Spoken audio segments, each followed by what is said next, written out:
اعوذ باللہ من الشیطان الرجیم بسم اللہ الرحمن الرحیم۔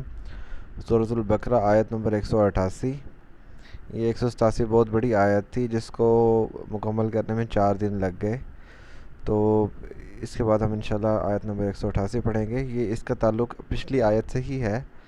وہ اس سے کہ تلک حدود اللہ فلا تقربوها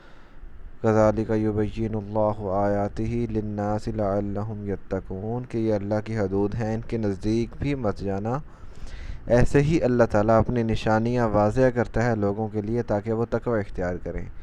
وا کا مطلب اور، یعنی یہ آیت اور، ولا اور نہیں، ولا اور نہ، تاکلو تم کھاؤ، ولا تاکلو اور نہ کھاؤ، اموالکم اپنا مال، بینکم آپس میں،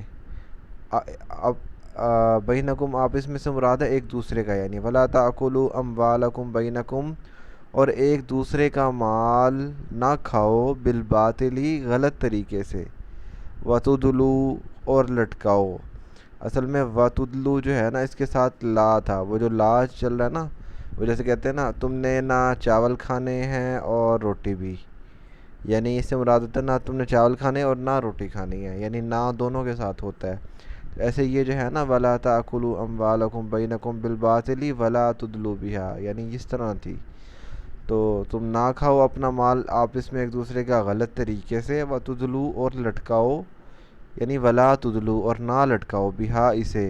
الی الحکام حکام کی طرف، عدالت کی طرف یا کوئی حکومت کی طرف، اور اسے لٹکاؤ بھی نہ حکومت کی طرف، کیوں؟ لتاکلوا تاکہ تم کھا سکو، فریقا من تم میں سے ایک فریق کھا سکے، من اموال الناس لوگوں کا مال، بالاسم گناہ سے، یعنی غلط طریقے سے، وانتم تعلمون اور تم جانتے ہو،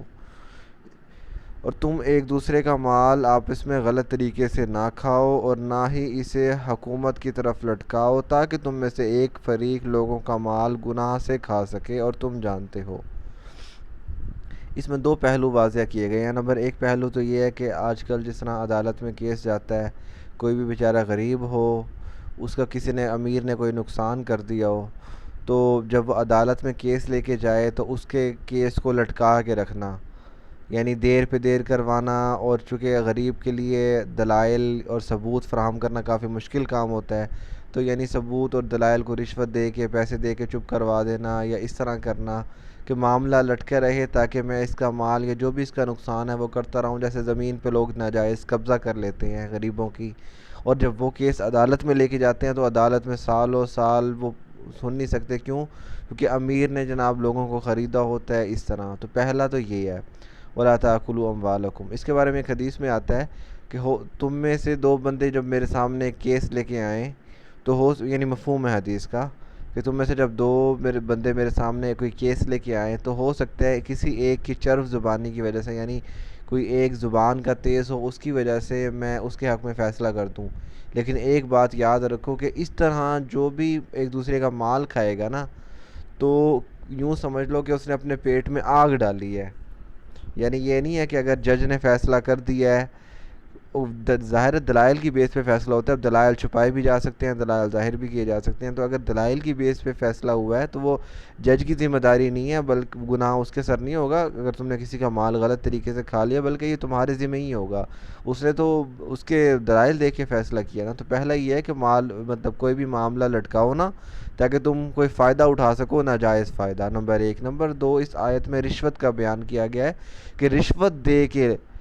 کسی کا حق نہ کھاؤ، ولا تاکلوا اموالکم بینکم بالباطل، 2 حکم آیا نا، تو یہ پہلا حکم یہ ہے کہ تم غلط طریقے سے لوگوں کا مال نہ کھاؤ، یعنی رشوت دے کے۔ مال کھانے سے مراد ہے کسی کا حق کھانا بھی تو ہو سکتا ہے نا۔ رشوت میں کیا ہوتا ہے، آپ پیسے یا مال و دولت یا کوئی بھی چیز دے کے کوئی حق حاصل کرتے ہو، جو آپ کا کوئی مطلب پوسٹ ہو، کوئی عہدہ ہو، وہ آپ حاصل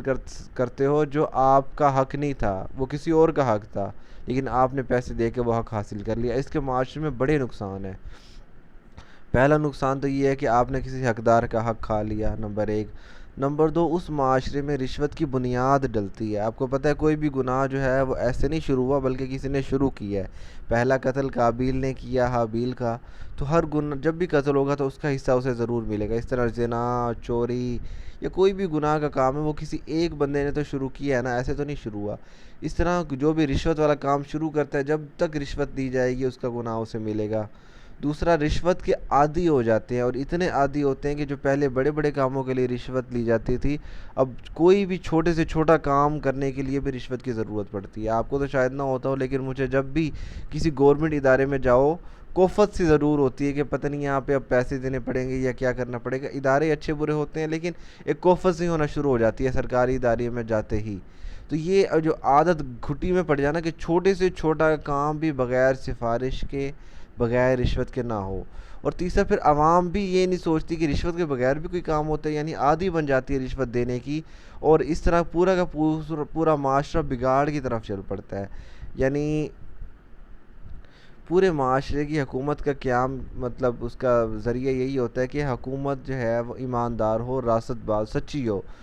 حقوق ادا کرنے والی ہو۔ اگر وہ حقوق ہی ادا نہیں کر رہی تو وہ معاشرہ کیسے اس کا نظام قائم رہ سکتا ہے؟ تو یہ آیت تھی رشوت کے حق میں اس کے لیے، اور اس کے کیا کہتے ہیں، بغیر حکومت کے ساتھ ناجائز معاملہ کیا جائے اور کسی اور کو اس کا حق لینے نہ دیا جائے، یا تو کسی کا حق لے لیا جائے یا کسی کا حق لینے نہ دیا جائے، یعنی کوئی بندہ اپنی زمین حاصل کرنا چاہتا ہے یا کوئی اس کا معاملہ لٹکا کے رکھو۔ تو اس طرح حدیث واضح ہے اس کے بارے میں کہ رشوت لینے والا اور دینے والا دونوں جہنمی ہے۔ تو واضح احکام موجود ہوں تو بھی اگر عمل نہ ہو رہا ہو اس پہ، اس کے خلاف کام ہو رہا ہو، تو اس کا مطلب یہی ہے کہ تمہارا قرآن پہ ایمان نہیں ہے، یقین نہیں ہے۔ تو یہ آیت 188، کل انشاءاللہ آگے پڑھیں گے۔ وما علینا الا البلاغ المبین۔